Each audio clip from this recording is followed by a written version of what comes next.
The massive alien ship appeared without warning. One moment Earth's skies were normal. The next a vessel larger than anything humans had ever built hung over North America. It blocked sunlight and cast shadows across 3 states.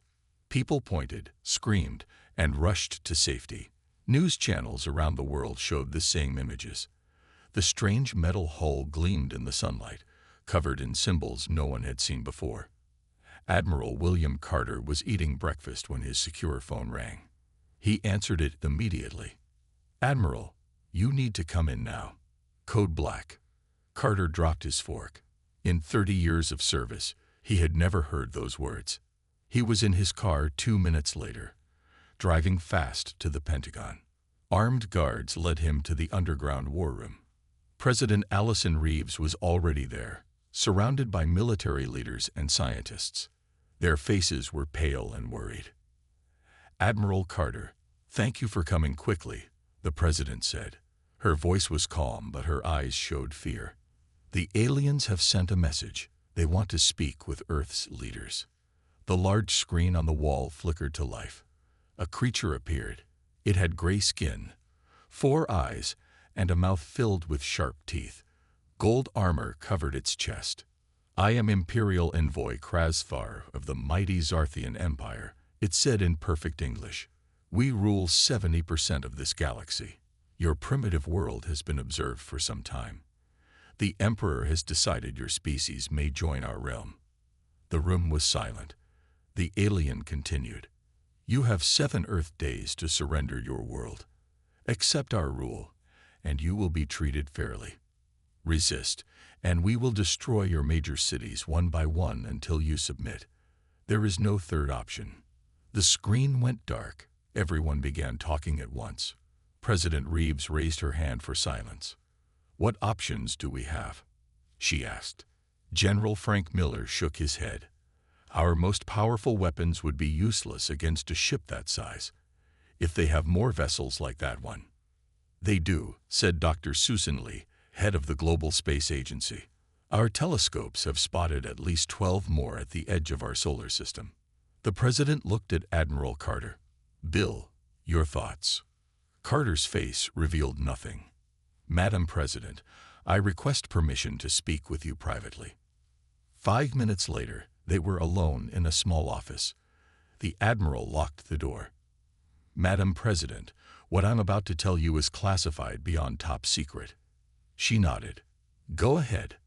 "We're not defenseless."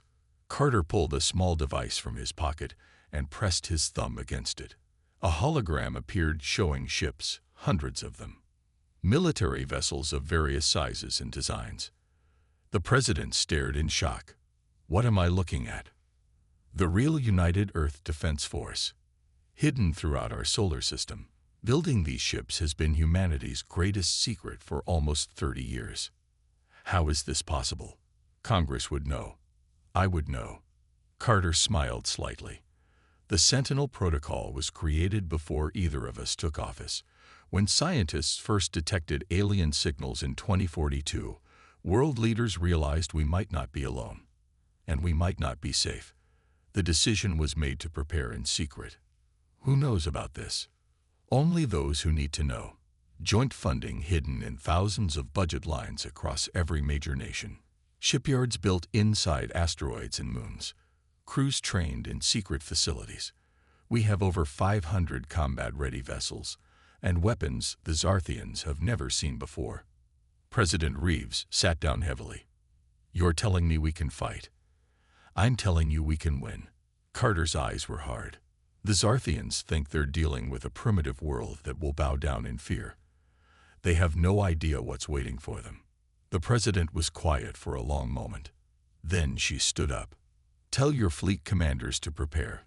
We'll pretend to negotiate while you get everything in position." Her voice was firm. "If the Zarthian Empire wants Earth, they'll have to fight for it." Admiral Carter nodded and picked up his secure phone. "I'll send the activation codes immediately." The Empire ordered Earth to surrender. They're about to meet our answer. 30 years earlier, a young scientist named Gregory Hoffman sat in his small office at the radio telescope facility in New Mexico. It was past midnight. But he couldn't sleep. The computer had picked up something strange. Patterns in the radio waves coming from deep space. They repeated too perfectly to be natural. "Greg, you need to see this," his colleague Patricia Martinez said, rushing into the room. She was a military liaison, not a scientist, but she understood what they had found. "Someone's out there," Greg whispered, "and they're talking to each other."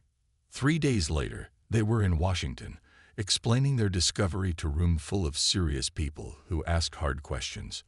A week after that, the leaders of 7 major nations met in secret. The Sentinel Protocol was born that day. Earth would prepare, quietly. Money flowed from hidden accounts. Engineers and scientists were recruited with promises of high pay and the chance to protect humanity. Deep inside the asteroid belt, the first shipyard took shape. Mars became home to underground weapons factories. Europa's ice hid massive training centers.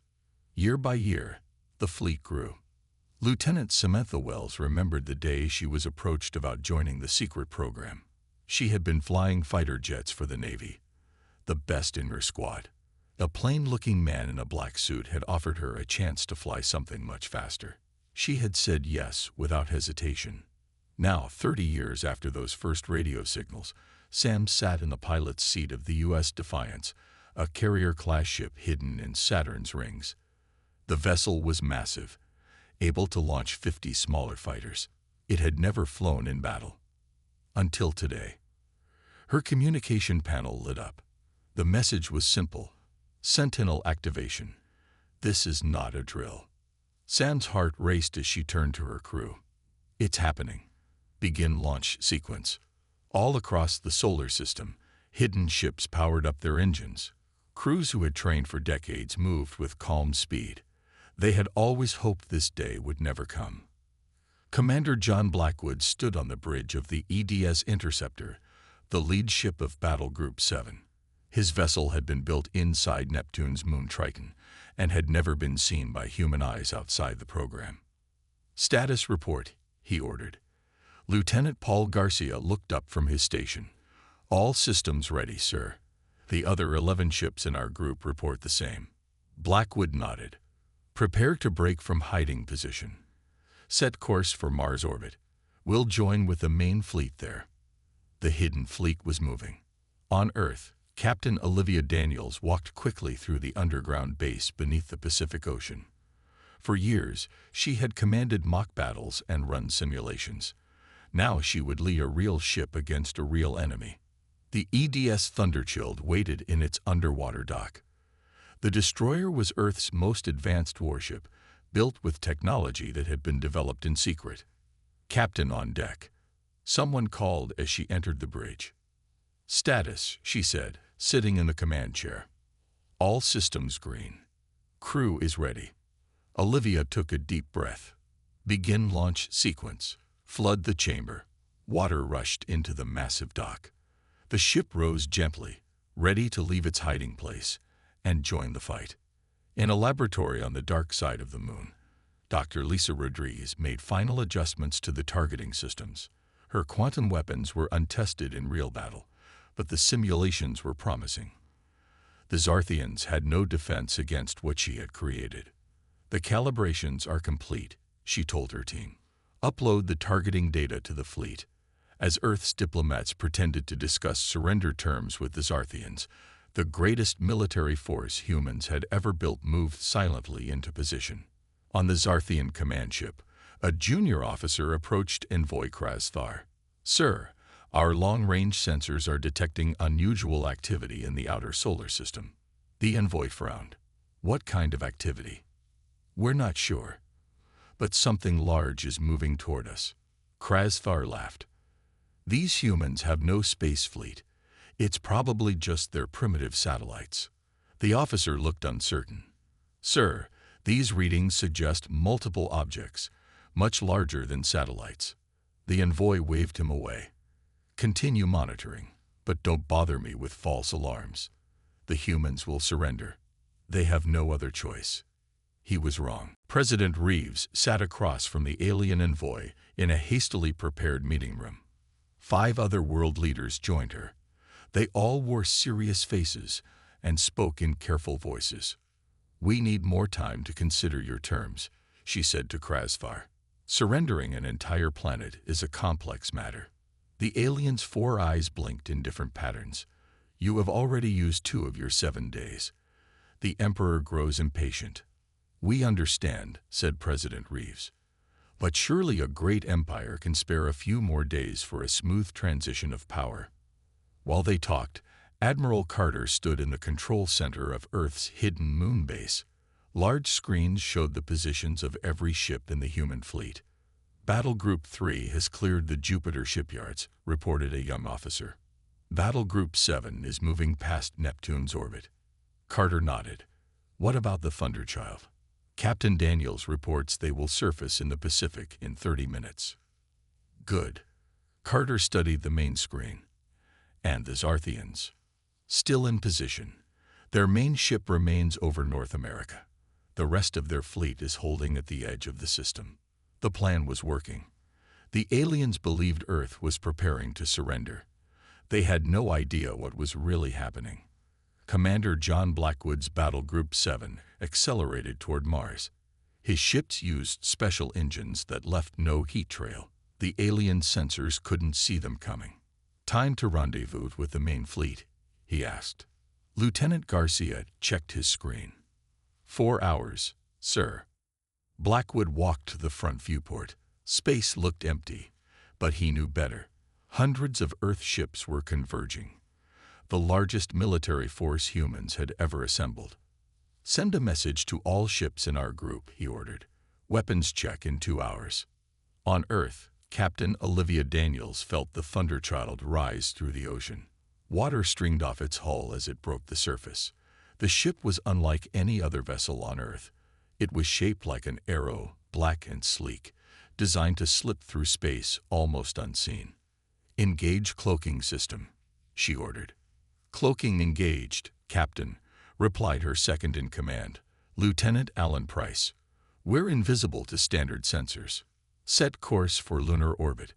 Maximum speed once we clear the atmosphere." The ship rose into the sky, hidden from watching eyes. Dr. Lisa Rodriguez finished uploading the targeting data for her quantum weapons. These devices didn't fire bullets or lasers. They changed the very nature of space around enemy ships, making metal brittle and shields useless. "All ships now have the latest targeting packages," she told Admiral Carter over the secure line. "The simulations show an 87% success rate." "Let's hope that's enough," Carter replied. In space, the Zarthian sensors finally detected something unusual. A junior officer called for his superior. "Commander, I'm picking up energy signatures near Mars orbit. They're faint, but there are many of them." Commander Dreskor frowned at the readings. "How many?" "At least 50, possibly more." "Impossible. The humans have no such fleet." Dreskor turned to his communications officer. "Contact Envoy Krasthar immediately." On Earth, the diplomatic meeting was interrupted. Krasthar received a message and his expression darkened. "Your time for talking is over," he said to President Reeves. "Our sensors detect activity in your system. You are hiding something from us." The president's face revealed nothing. "I assure you, we are simply considering your generous offer." The alien stood up. "A demonstration of our power seems necessary. Watch your screens." He gave an order into his communication device. Minutes later, reports came in of a massive energy beam striking a military base in the Pacific. 3,000 soldiers and sailors died instantly. "That was one low-powered shot," Krasthar said. "Surrender now, or next time we target a major city." President Reeves looked at the alien with cold eyes. She pressed a button on her wrist device. "No," she said simply. Above the Earth, the moon's shadow shifted as something large moved out from behind it. Then another object appeared, and another. Soon the space around Earth filled with warships, their hulls gleaming in the sunlight. The human fleet had arrived. Krasthar stared at the screen in disbelief. Hundreds of human warships now filled Earth's orbit. They had appeared from nowhere. emerging from behind the moon and rising from the planet's surface. "Impossible," he whispered. His 4 eyes blinked rapidly in confusion. President Reeves stood tall. "You killed 3,000 of our people. That was a mistake." The alien envoy backed away. "This changes nothing. The Empire's fleet will crush your primitive ships." "Will they?" The president nodded to an aide who handed her a tablet. "Admiral Carter, you may proceed." In space, Admiral Carter stood on the bridge of the EDS Everest, Earth's largest battleship. "All ships, this is Admiral Carter. Protective formation around Earth. Battle Groups 3 and 7. Move to intercept the Zarthian vessels. Thunderchild, you have special orders." Captain Olivia Daniels acknowledged from the bridge of the Thunderchild. "Orders received, Admiral. We're moving into position." The sleek destroyer broke away from the main fleet, speeding toward the massive Zarthian flagship that hung over North America. 5 smaller Earth ships followed. Lieutenant Samantha Wells piloted her fighter out of the U.S. Defiance's launch bay. 50 other fighters joined her, forming an attack wing. "All fighters, stay in formation," she ordered. "Remember your training. These aliens might have advanced technology, but they've never faced pilots like us." The Zarthian commander Drezkor watched in growing alarm as the human ships approached. "Launch all fighters. Target their largest vessels." Hundreds of alien ships poured from the Zarthian vessels. They were fast, with powerful energy weapons that glowed purple in the blackness of space. The two forces met between Earth and the moon. Energy beams flashed. Explosions lit up the darkness. The battle for Earth had begun. In the Thunderchild, Captain Daniels gave the order: "Activate quantum disruptors." Dr. Rodriguez's strange weapons powered up. They made no sound, fired no visible beam. But the effects were immediate. The hull of the Zarthian flagship began to crack and warp. "What is happening?"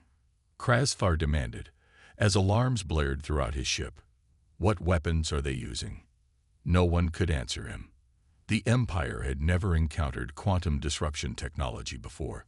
Lieutenant Wells led her fighter wing straight at the Zarthian fighters. "Engage evasive pattern Delta. Use short-range missiles only." The human fighters danced between enemy shots. They were smaller than the alien ships, but much more agile. Samantha rolled her fighter and fired. 2 Zarthian vessels exploded. Admiral Carter watched the battle unfold on his tactical display. Status report: "We've destroyed 27 enemy ships." Admiral reported his second-in-command. "Lost 12 of our own. The quantum disruptors are working better than expected on their flagship." Carter nodded. "What about their main fleet at the edge of the system?" "They're moving toward us, sir. Estimated arrival in 2 hours. Then we need to finish this first wave quickly." Carter opened a channel to all ships. "This is Admiral Carter. Focus fire on their command vessels. We need to disrupt their control structure." The Earth ships responded, concentrating their attacks on the larger Zarthian vessels. One by one, the alien ships began to fall. On the Zarthian flagship, systems were failing. Krasfar clutched a railing as the ship shook violently. "Send a message to the Emperor," he ordered. "Tell him we face unexpected resistance. Request immediate reinforcements." His communications officer tried, but the system was down. They were cut off. The Thunderchild moved directly above the flagship, continuing its quantum attack. Captain Daniels watched as the massive alien vessel began to break apart. "Target their engines," she ordered. "Disable them completely." The quantum weapons focused on the Zarthian power systems.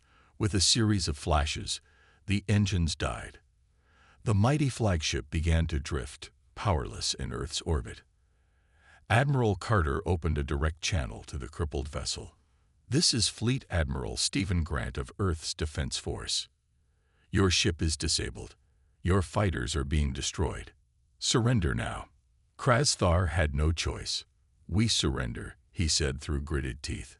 But as the human fleet secured the disabled Zarthian vessels, long-range sensors detected movement. The main Zarthian fleet had changed course. They were now heading toward Earth at maximum speed. The real battle was just beginning. Deep in the heart of the Zarthian Empire, Emperor Xenzaker sat on his golden throne. His gray skin was darker than other Zarthians, marked with the sacred patterns of royal blood. 6 large screens floated in the air before him, showing different views of the battle at Earth. "Impossible," he growled, watching his flagship drift powerless. These humans were supposed to be primitive. His chief advisor, Vendral, bowed low. "My Emperor, we clearly underestimated them. Our scouts reported no space fleet, yet they have hundreds of warships. And weapons we have never seen before." The Emperor's 4 eyes narrowed. "This changes everything." He pressed a button on his throne. "Send the Crimson Armada to Earth immediately. Destroy their fleet. Bombard their cities. I want that planet in ashes." The Crimson Armada was the pride of the Empire's military. 100 massive warships with the most advanced weapons and shields. They had crushed rebellions on 50 worlds. No force had ever stood against them and survived. On Earth, people watched the space battle on their screens. After the initial shock, cheers erupted in streets and homes. Humanity was fighting back and winning. In the Pentagon War Room, Admiral Carter received the news from his intelligence team. "Sir, we've intercepted Zarthian communications. They're sending their main fleet, something called the Crimson Armada. Our analysts say it's their elite force." Carter frowned. "How many ships?" "At least 100, sir. Larger and more powerful than what we've faced so far." Ryan Mitchell, Earth's top intelligence officer, stepped forward. "Admiral, we've decoded more of their transmissions. The Emperor himself ordered the attack. He wants Earth destroyed completely." Carter turned to his tactical display. "Where are they now?" "Just passing Mars orbit, sir. They'll reach us in 6 hours." The Admiral was quiet for a moment. Then he said, "Tell all ships to regroup at these coordinates. We need to prepare for a much bigger fight." On the U.S. Defiance, Lieutenant Samantha Wells landed her fighter. Her hands were shaking with the rush of battle. She had shot down 7 alien ships. 2 of her fellow pilots had not returned. "All fighters, begin immediate refueling and rearming," ordered the flight control officer. "We deploy again in 3 hours." Sam checked her fighter systems. The shield generator was damaged, and fuel was low. "I need a repair team for Fighter 7, she called out. A mechanic rushed over. "We'll fix it, Lieutenant, but it won't be pretty." "I don't need pretty," Sam replied. "I just need it to fly and fight." All across Earth's fleet, crews worked frantically to repair damage and prepare for the coming battle. The Thunderchill docked with a support vessel to reload its quantum weapons. Captain Daniels reviewed the data from their first engagement. "The quantum disruptors work better than we hoped," she told her crew. "But they drain our power too quickly. We need to be more selective with our targets." Lieutenant Price nodded. "The biggest Zarthian ships seem most vulnerable.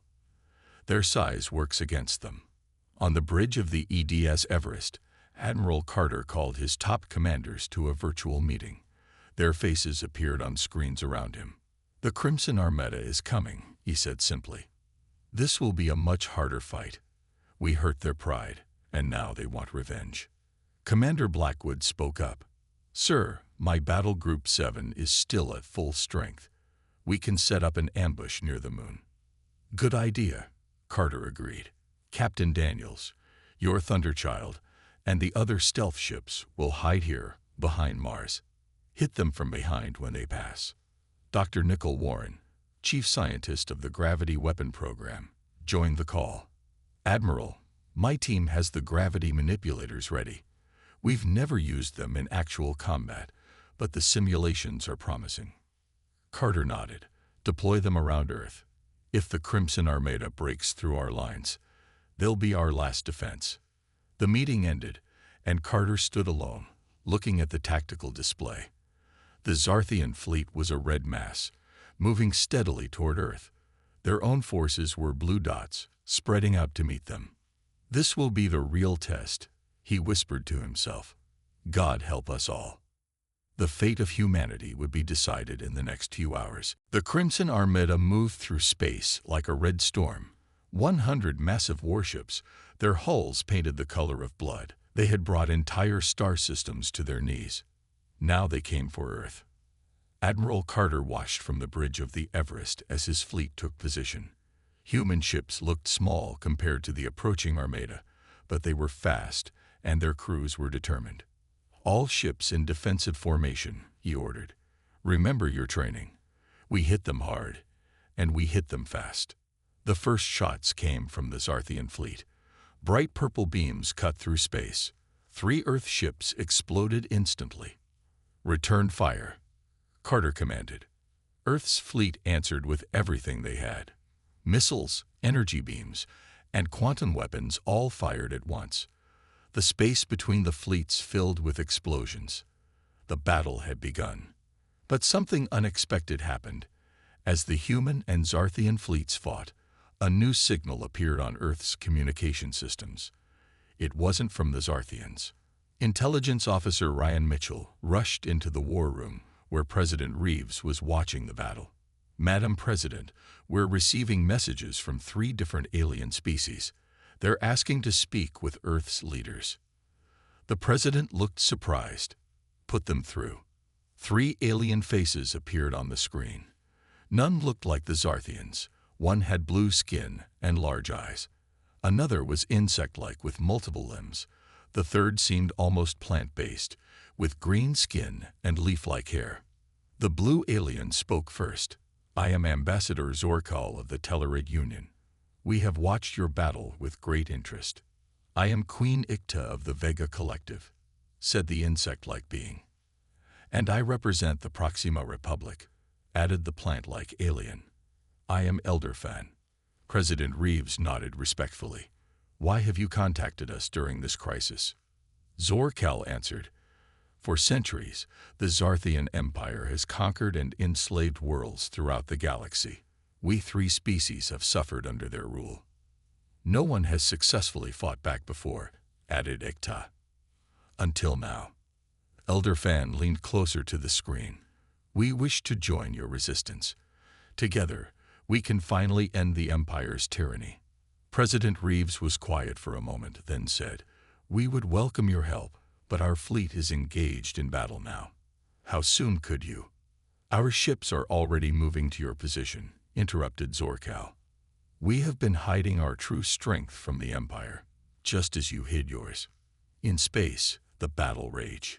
The Crimson Armada was powerful, its ships well protected by advanced shields.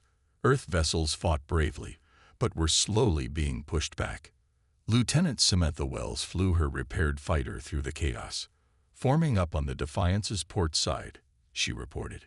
We have Zarthian fighters incoming. Her squadron engaged the enemy ships, twisting and turning in the zero gravity of space. Sam's fighter took a hit, but she kept flying. On the Thunderchild, Captain Daniels executed the ambush plan. Her ship and 5 others had hidden behind Mars, waiting for the Zarthian fleet to pass. Now they fired their quantum disruptors at the rear of the Crimson Armada. Target their command ships, Daniels ordered.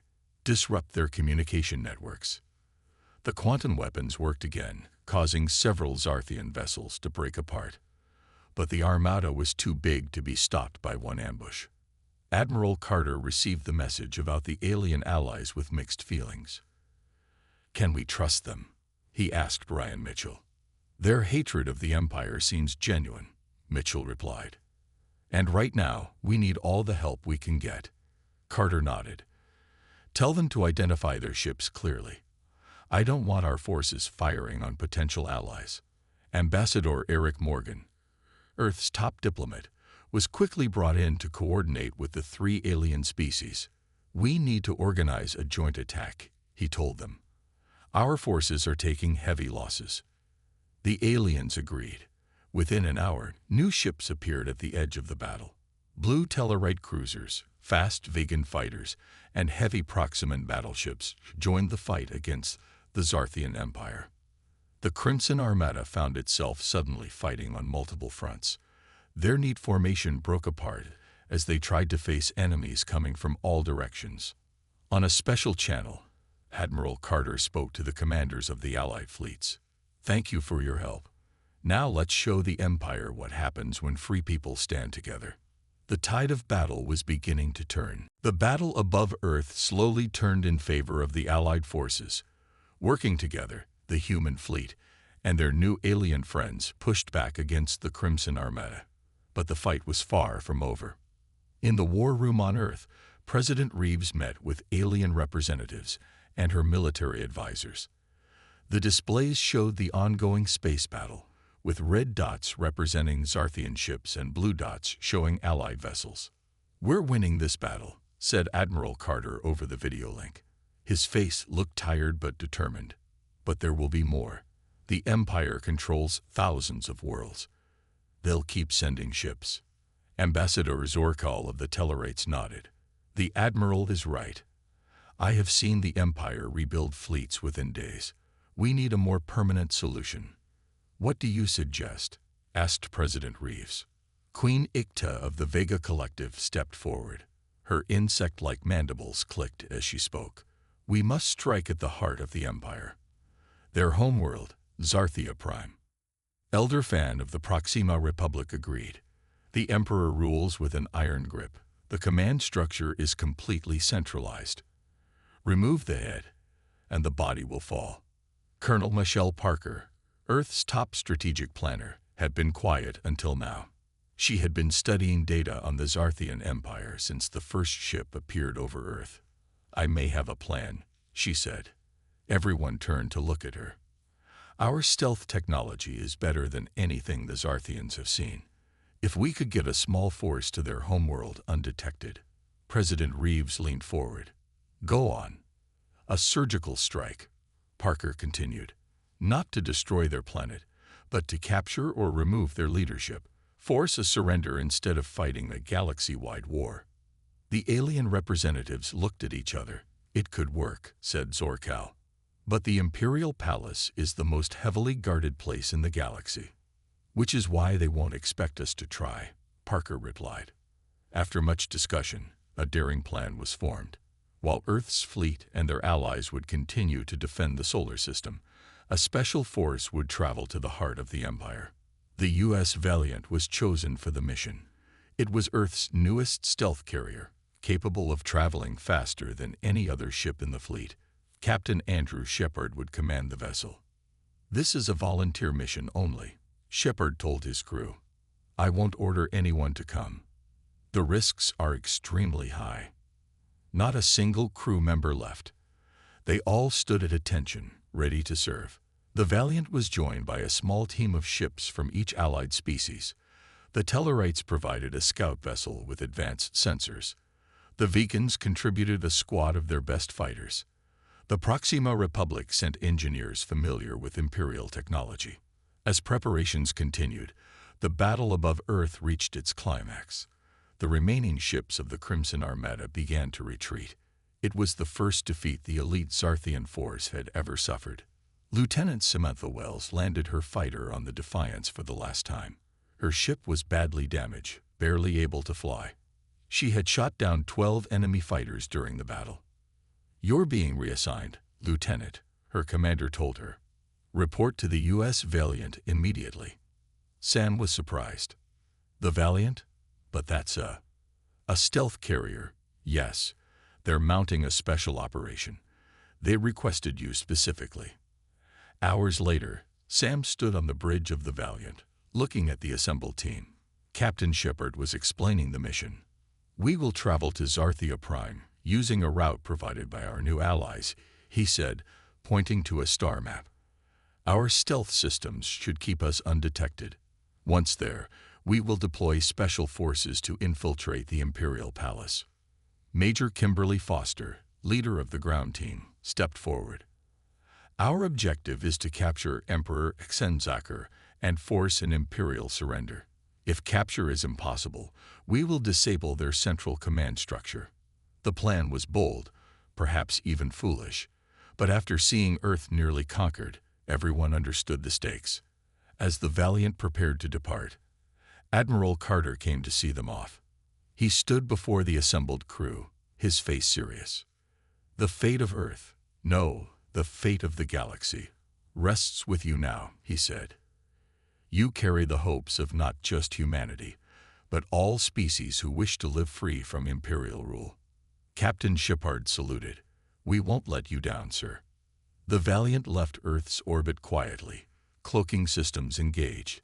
Its mission, to travel to the heart of the Empire and end the war before it consumed the galaxy. The U.S. Valiant traveled through space for 7 days, using secret routes provided by their alien allies. Captain Shepard kept the ship in stealth mode the entire time. They passed Imperial patrols and outposts without being detected. Finally, they reached Zarthia Prime. The Zarthian homeworld was a massive planet with 3 moons. Hundreds of ships surrounded it, protecting the center of the Empire. Maintain stealth, ordered Captain Shepard. Take us into orbit between their defense platforms. The Valiant slipped between the Imperial defenses. Not a single alarm was raised. The human stealth technology was working perfectly. Lieutenant Samantha Wells prepared with the rest of the Special Forces team. Major Kimberly Foster checked their equipment one last time. Remember the plan, Foster told them. Our Tellarite allies have provided the layout of the Imperial Palace. We go in through the maintenance tunnels, avoid the guards, and reach the throne room. Sam nodded. What if the Emperor isn't there? Then we find him, Foster replied simply. Failure is not an option. The team boarded a small stealth shuttle. It left the Valiant silently, flying down to the planet's surface. The Imperial capital city spread out below them, filled with tall buildings and wide streets. At its center stood the massive Imperial Palace, a mountain of metal and stone. The shuttle landed on a service platform near the palace. The team moved quickly, using Proximant technology to bypass security systems. They entered the maintenance tunnels that ran beneath the palace. Security patrol ahead, whispered Lieutenant Benjamin Harrison, checking his scanner. 6 guards. Major Foster signaled for the team to hide. The Zarthian guards passed by without noticing them. That was close, Sam whispered. Too close, Foster agreed. Let's keep moving. They made their way deeper into the palace, avoiding patrols when possible, using non-lethal stun weapons when necessary. Their mission was not to start a bloodbath, but to end the war. Finally, they'd reached the central chamber. According to their intelligence, the Emperor would be there, meeting with his war council to plan their next attack on Earth. Ready? Foster asked. The team nodded. They burst into the room, stun weapons ready. Inside, Emperor Senzaker sat on his throne, surrounded by military leaders. They all looked up in shock as the human team entered. Security, the Emperor shouted. Your security has been disabled, Major Foster said calmly. Emperor Senzaker, you are now our prisoner. The Emperor stood up, his 4 eyes wide with anger. How dare you? Do you know what will happen to your world for this? Lieutenant Harrison stepped forward. Your Crimson Armada has been defeated. Your flagship was destroyed. And now your palace has been breached. It's over. For a moment, it seemed the Emperor might resist. But then, looking at the determined faces of the human team, he slowly sat back down. What do you want? He asked. An end to this war, said Foster. And a new beginning for the galaxy. On Earth, President Reeves received the message from the Valiant. The Emperor had been captured. The Imperial forces were standing down across the galaxy. She immediately called for a meeting with the alien representatives. We need to discuss what comes next, she told them. Not just peace, but a new way forward. 3 days later, representatives from 100 worlds gathered on a neutral space station. The Zarthian Empire, now led by a provisional government, sent diplomats instead of warships. Admiral Carter stood beside President Reeves as she addressed the gathering. Human and alien delegates filled the chamber. We didn't fight this war to become conquerors, she said. We fought because nobody has the right to demand our surrender. And that right extends to every sentient being in this galaxy. She proposed a new galactic council where all species would have equal representation. No more empire, no more conquests, no more subjugation. One by one, the representatives agreed. Even the Zarthians, humbled by their defeat, accepted the new arrangement. As the meeting ended, Admiral Carter found Lieutenant Samantha Wells among the returning heroes from the Valiant. "You know," he said quietly, "when that first Zarthian ship appeared over Earth, I thought we might be witnessing the end of humanity." Sam smiled. Instead, it was the beginning of something much bigger. The Admiral nodded. "They ordered Earth to surrender. We answered with warships. And now, the whole galaxy will never be the same." Throughout the stars, the story spread. Humanity had not only saved itself, but had helped free countless worlds from imperial rule. Earth was no longer just a small blue planet on the edge of the galaxy. It was the birthplace of freedom.